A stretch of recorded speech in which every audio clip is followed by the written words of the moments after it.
warahmatullahi wabarakatuh. Pada kesempatan kali ini saya akan mencoba menjelaskan tentang penerapan fungsi eksponen, melanjutkan dari penjelasannya Pak Heru yang pertemuan kemarin ya. Oke, penerapan fungsi eksponen. Nah, pada penerapan fungsi eksponen ini ada dua subbab. Yang pertama yaitu pertumbuhan dan juga peluruan. Nah, untuk yang awal ini saya akan mencoba menjelaskan tentang pertumbuhannya dulu ya, yaitu pertumbuhan atau penambahan. Nah, konsep ini itu biasanya sering kita jumpai di kehidupan sehari-hari, misalnya pertumbuhan penduduk, dimana makin hari makin lama itu kan penduduk makin bertambah. Kemudian pertumbuhan keuangan perusahaan, sistem asuransi, dan masih banyak lagi. Nah, kita coba perhatikan gambar fungsi di bawah ini.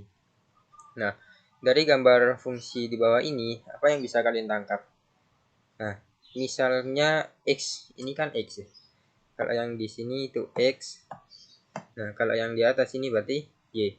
Nah, misal kalau makin ke sini berarti X-nya makin bertambah, maka nilai Y-nya, nah grafiknya kan ke atas, maka nilai Y-nya makin bertambah.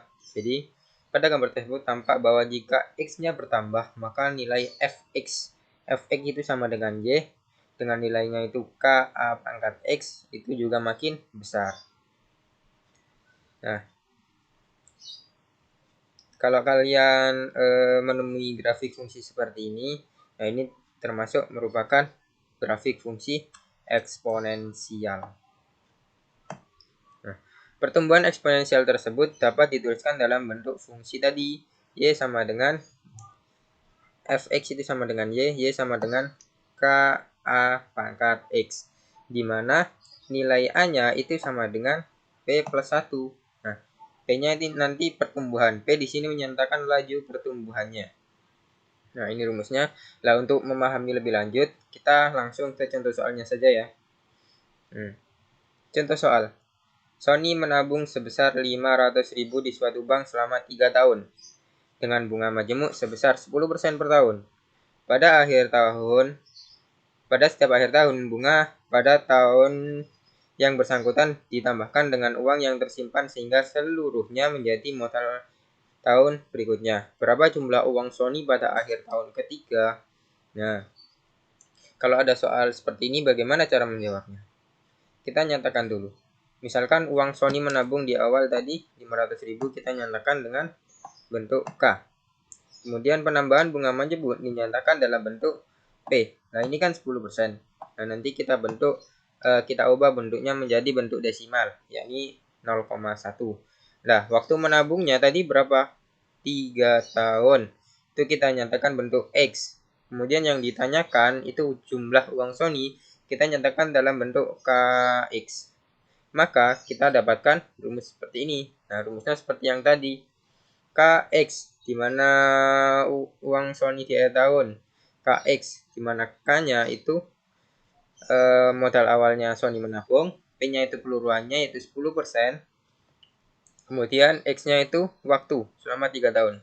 Kemudian dinyatakan dalam yang ditanyakan tadi kan KX. Maka nilai K-nya 500, P-nya 0,1, ditambah 1 dengan X-nya tadi waktunya 3. Maka hasilnya sama dengan ini. 665.500. Nah, ini jadi besar uang Sony pada akhir tahun ketiga itu sebesar 665.500. Oke. Kita lanjut ya. Kita lanjut ke sebab kedua yakni peluruan, atau bisa disebut pengurangan atau penyusutan.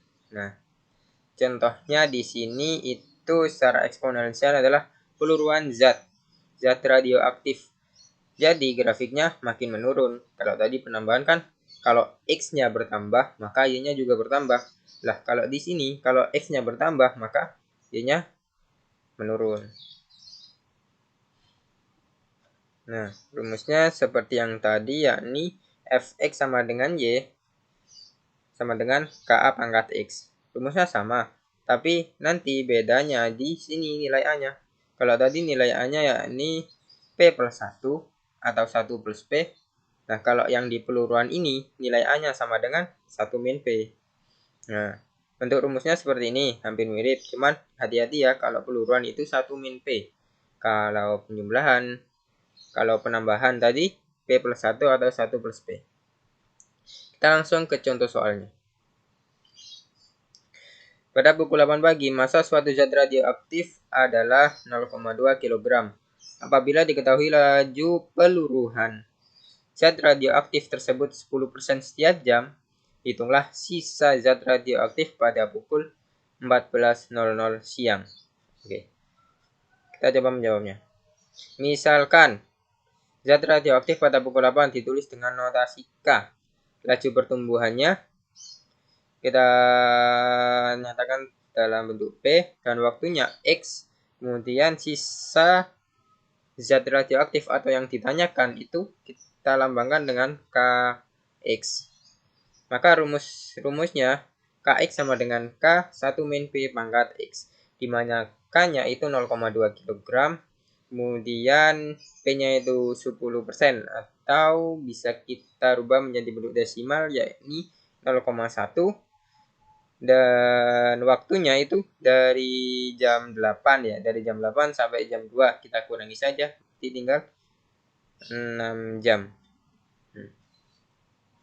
Kita masukkan ke dalam rumus. Nilai K-nya 0,2, satunya tetap dikurangi dengan P. P-nya kan 10%. 0,1 pangkat dengan 6 jam yaitu 6. Maka hasilnya 0,10628 kg. Kalau kita rubah menjadi gram berarti 106,28 gram. Oke, cukup sekian penjelasan dari saya. Kurang lebihnya mohon maaf. Semoga bermanfaat. Saya akhiri. Assalamualaikum warahmatullahi wabarakatuh.